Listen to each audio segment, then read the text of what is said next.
This is CBN NewsWatch. And thank you so much for joining us. I'm Ephraim Graham. The Department of Justice releases a redacted version of the Robert Mueller Special Counsel report. It is more than 400 pages long. Caitlin Burke is helping us to comb through some of those pages and joins us right now in the CBN newsroom with more. Caitlin. That's right, Ephraim. The Mueller report is now in the hands of Congress and the public.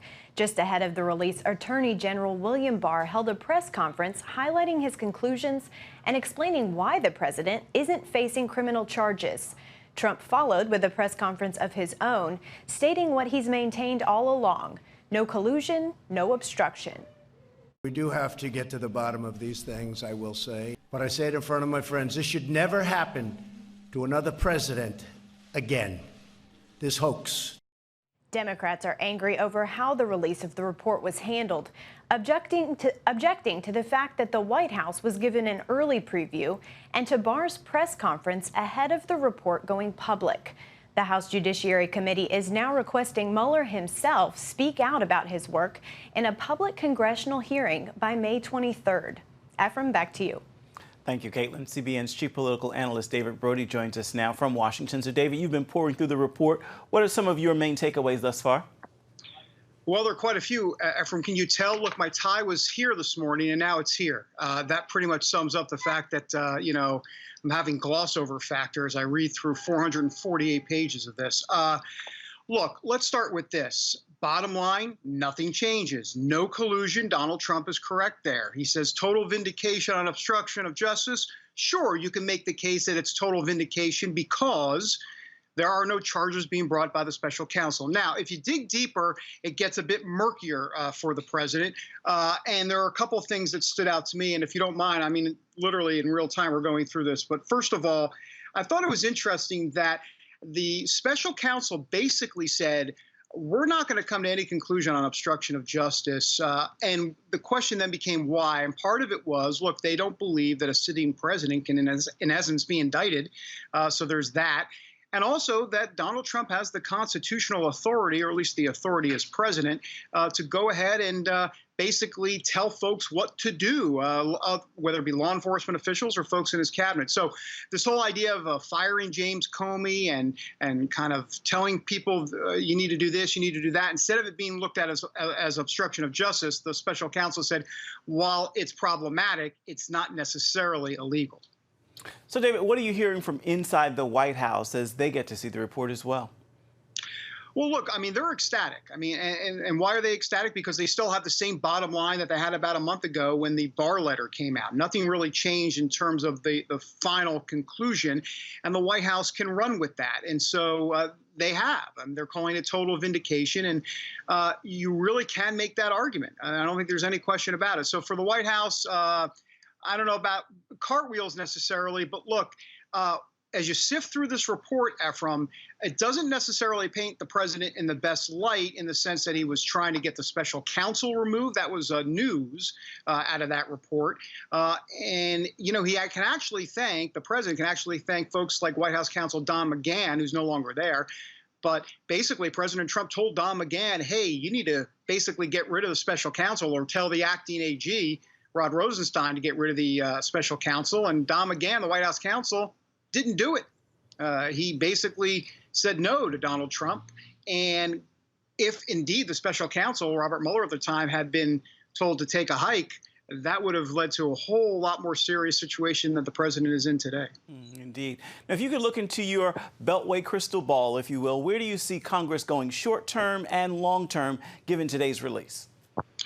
Well, I don't think much changes in terms of short-term and long-term with the Democrats. I mean, they're going to go full speed ahead trying to get the unredacted report, though I must tell you, yeah, there were places that were, quite a few that were redacted, but you know, still the Democrats are going to want to do what I call the nook and cranny strategy. They're trying every sort of strategy that they can to get every morsel of information. So I think they're going to go forward with that.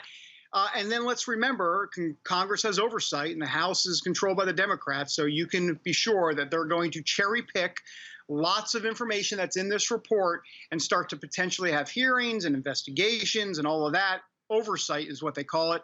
But ultimately, Congress can't do anything other than oversight unless they try to impeach the president. But, you know, when Robert Mueller, of all people, the special counsel, comes to final conclusion saying no collusion and no obstruction of justice, not quite sure the Democrats are going to have the stomach for the fight over impeachment.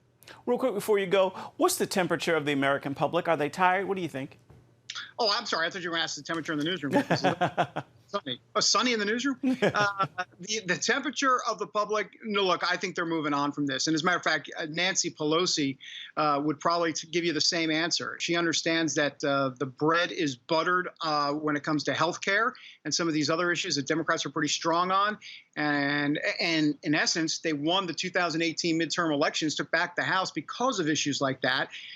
But ultimately, Democrats are going to be going around in the wilderness for a while from a temperature perspective until they get a final nominee for president, whether it be Bernie Sanders, Pete Buttigieg, who knows who it's going to be, Joe Biden, if he ever gets in the race.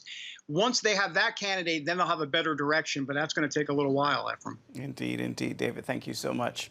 Now, David and the rest of our team in Washington, D.C. will have expanded reporting and analysis of today's Mueller report's release from Washington this evening on Faith Nation. You can watch that right here on the CBN News Channel. Well, when it comes to Washington, criminal justice reform is one of the few issues where leaders can find some common ground. It's even caused one of America's leading pastors to reach out to a rather large company in search of jobs for those fresh out of prison. Our John Jessup traveled to Texas to see this pilot program firsthand. On the surface, they may seem like two groups society today says don't have much to do with one another, but this event proves them wrong, putting the church right alongside corporations with a challenge to transform communities and change lives. Here's a little bit of the conversation with AT&T CEO Randall Stevenson and pastor of the Potter's House, Bishop T.D. Jakes. When the floods came in Houston, we were there. In Haiti, we were there. In South America, we were there. You'd be surprised what a bunch of church folk can do. I would like to see many of my peers and leaders in the business community that are in this room walk out of here and go, you know what, it shouldn't be taboo to interact with the faith-based community and figure out how we can make a difference in our communities by working together. Now, this luncheon highlighted how critically important it is to offer second chances to ex-offenders like Chantel Traylor, who is involved in AT&T's pilot program. A lot of people believe that once you make a mistake, that's it. But to know that somebody knew that that was just what it was, a mistake, and to say, okay, I'm gonna give you another chance to get it right. And here I am again today saying I am a success story. I made it. The goal of this program is to encourage business, government, community, and faith leaders to be the bridge to offer second chances and to replicate this program across the country. John Jessup, CBN News, Dallas, Texas.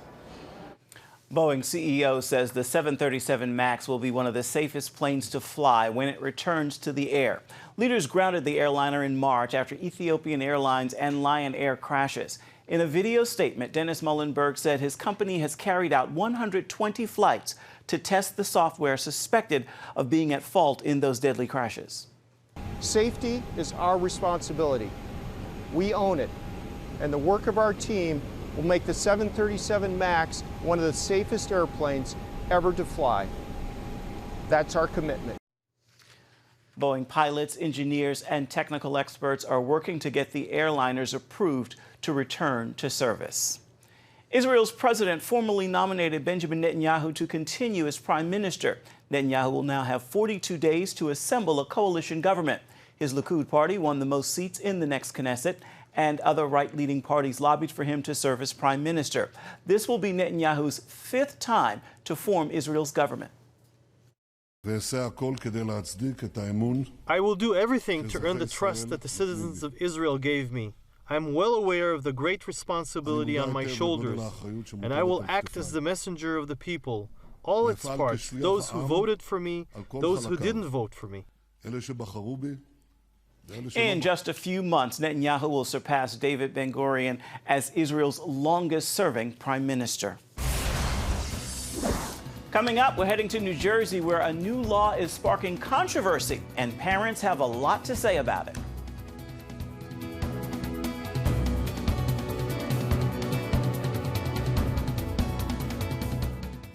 CBN presents The I Wills of God, your path to overcoming fear and anxiety. We're going to talk about some of the incredible promises God has made to His children.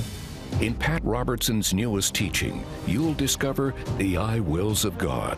I will rescue him, protect him, answer him, be with him in trouble, deliver him, honor him, satisfy him with long life, show him my salvation, and see amazing stories of God's promises in action. What I felt was loved and treasured.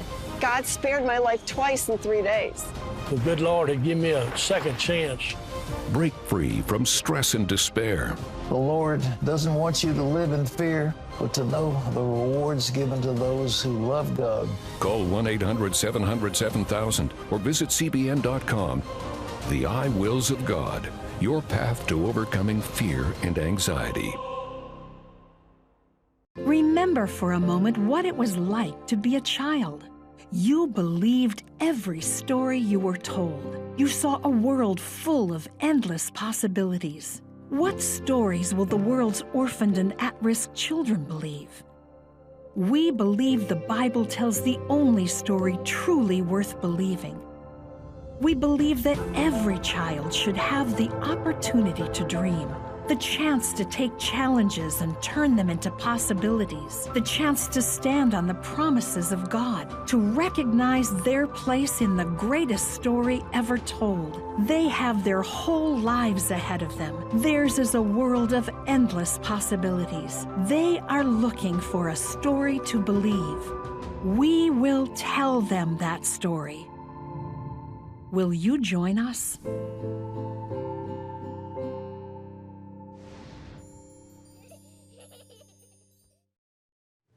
New Jersey is now the second state to mandate its students learn LGBTQ history. California is the first. The New Jersey law requires teachers to instruct middle school and high school students about the social, political, and economic contribution of lesbian, gay, bisexual, and transgendered people.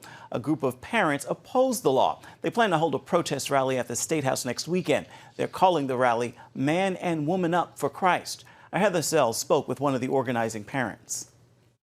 So I understand that you have planned a rally at the state capitol to oppose this new law. What are your concerns with it? Yes, we plan a rally on April 27th at the State House.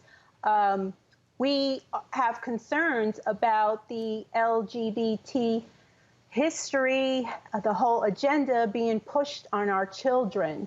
And we want to make parents aware that we need to have the opportunity to opt out of something like this. Our children are being inundated with gender ideology and the LGBT agenda.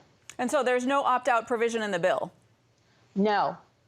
So is that the goal of the rally then, to push for that opt-out provision, or what are you hoping will come of this? Well, we're hoping, we have about 15 dynamic speakers and leaders, and we want the public to join us in getting this word out to Murphy that this is not acceptable, that parents have a right to decide what their kids will be learning in schools.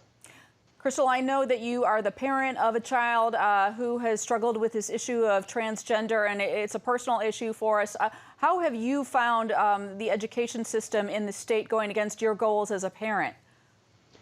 Yes, well, the state takes it upon themselves to bring the LGBTQ curriculum to our students, reading books about being born in the wrong body as young as age 6.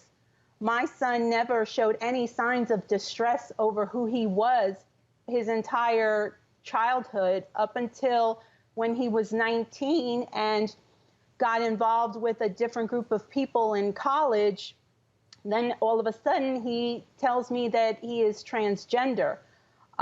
So this and the colleges promote this. They use the affirmation path.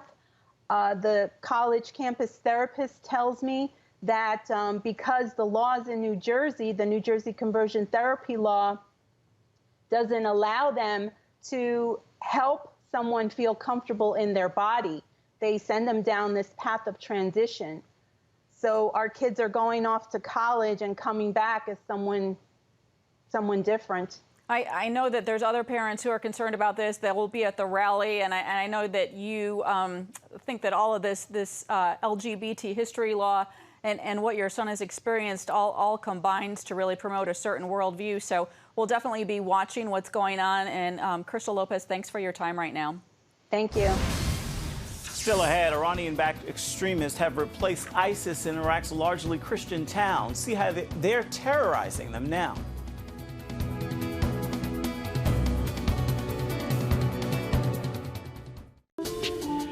It's about the competition. I kind of put that pressure on myself, and I think people had expectations. It's about overcoming. We use this phrase all the time, keep chopping, keep practicing hard. It's about going the distance. I think as a father, it's my job, to lead, just be the best husband and father I can be. Watch Going the Distance with Sean Brown Saturday night at 7:30 on the CBN News Channel.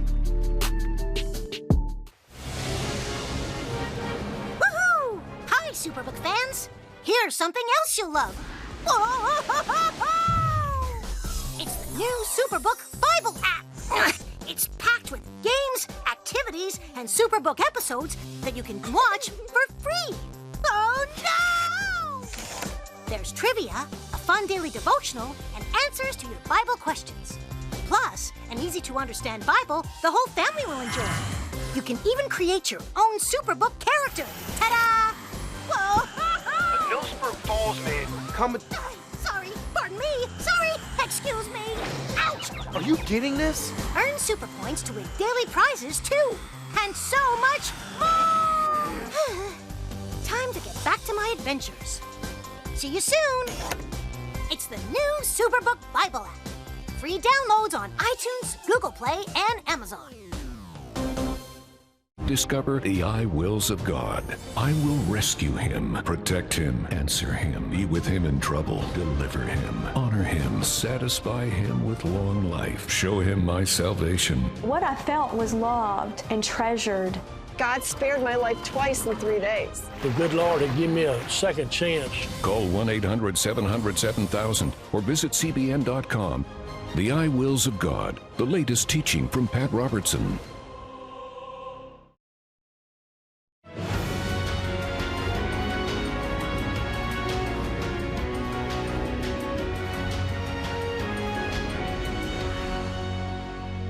Hello everyone, welcome to World Beat, where we show you what's happening in the world and how you can pray about it. Well, this week all across towns of Iraq, Christians are preparing to celebrate Easter. This was the scene in Karakosh, Iraq's largest Christian town, as hundreds of people chanted Hosanna and waved palm and olive branches on Palm Sunday. In 2014, Karakosh, like so many other Christian communities across northern Iraq, was overrun by ISIS militants, forcing hundreds of thousands of Christians, Yazidis, and other religious minorities to flee. Since the defeat of ISIS, some Christian families are beginning to move back. But my next guest is warning that with the fall of ISIS, a different menace is taking its place in Iraq's Christian towns: Iranian-backed Shia militias. Carl Anderson is CEO of the Knights of Columbus. Carl, thanks for coming on the show. You've just returned from northern Iraq, where an Iranian-backed militia has now replaced ISIS militants in Christian towns. What can you tell us about this group? Well, it's the principal problem now for rebuilding and for Christians moving back into Nineveh. The Iranian-backed militias are occupying many of the formerly Christian towns and making it virtually impossible for Christians to come back in. There's a subtle and sometimes not so subtle intimidation. And so if we want Nineveh towns like Karakosh, where we're trying to help build one of the largest churches there, rebuild that, the Iranian-backed militias have got to be removed from the area. Carl, how exactly are they making life difficult for Christians? Well, in one town, they came in and they stripped out everything of value in Christian homes that had been rebuilt, wiring, plumbing, and selling it for scrap metal. So that's just maybe the most egregious example, but You know, there can be many ways of making people very uncomfortable when a militia has guns and you do not. And it appears they are colonizing these historically Christian towns, right? Well, yes, they want to remove the Christians so that in a way there can be a land bridge between Iran and Syria that the Iranians would have de facto control over through their militias. So this is a very dangerous situation. It jeopardizes security and peace in the area, and it will over time make it impossible for the Christians to return. So what ISIS failed to accomplish, that is to have a religious cleansing of Christians in the area, Iran, through their surrogates, may accomplish still. So they're being cleansed out of the area. The Christians are either leaving Iraq or they're moving into a safe area of Kurdistan in the Erbil area.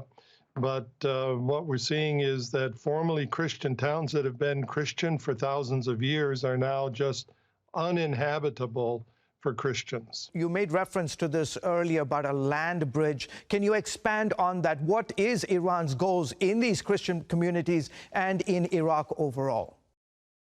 Well, it seems that the goals are twofold. One is to eliminate Christianity in the region. And if you look at what's happened to religious minorities in Iran, you can say that they have been disappearing at quite a dramatic rate. The other thing is, of course, to increase Iranian influence in Iraq itself and to encircle Kurdistan in some ways. So I think you have a religious element and you also have a geopolitical element. Is Iraq's government doing, are they doing anything to stop Iran's growing influence, or do they welcome it?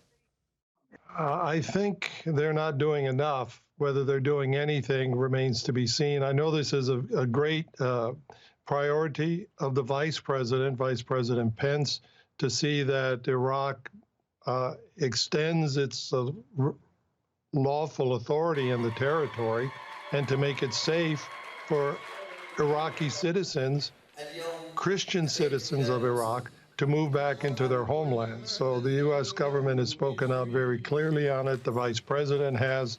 And so we'll have to remain to be seen whether the Iraqi government will take the necessary steps. The Knights of Columbus has committed $25 million to help rebuild Iraq's Christian communities. Carl, how are those efforts going? Well, we see very positive signs. We've spent already $20 million. We've committed another $5 million. And in fact, today we just decided that we're going to join with some Christian businessmen in Erbil to start a factory to help supply medical supplies to the hospitals in the region. So we think that it's a sustainable community. It has viability if we can get security in the greater region. So we're going to help set up a company, and hopefully there'll be more companies for Christians in the future. How can we quickly pray for the Christians in Iraq? Well, Holy Week, we should all be praying for unity, and we should all be praying for the martyrs. Many of them have given their blood, but the ones who are not giving their blood are suffering in many ways. So we should be in solidarity and united with them in prayer. Carl, thank you so much for joining us on the broadcast. Thanks for the opportunity. Folks, that is it for today's edition of World Beat. Until next time, goodbye and God bless you. Now, back to NewsWatch.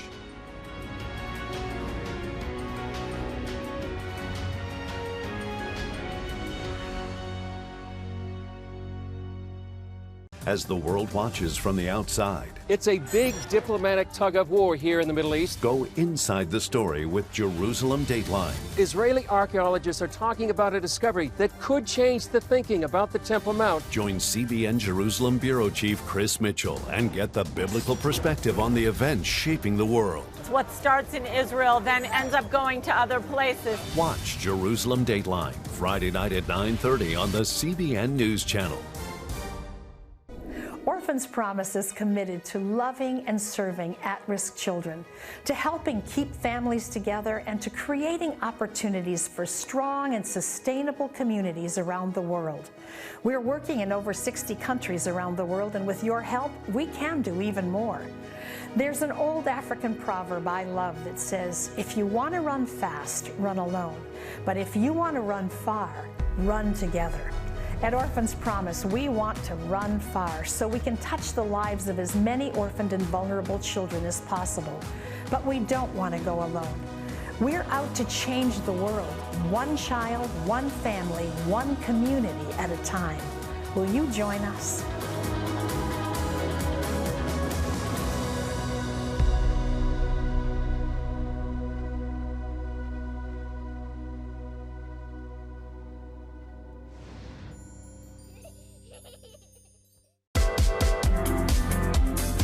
Meet the pastors who are preaching the gospel in a fresh, fearless way.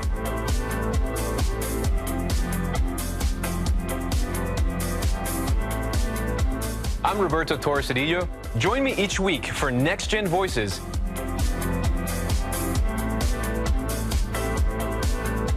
And watch God transform a generation.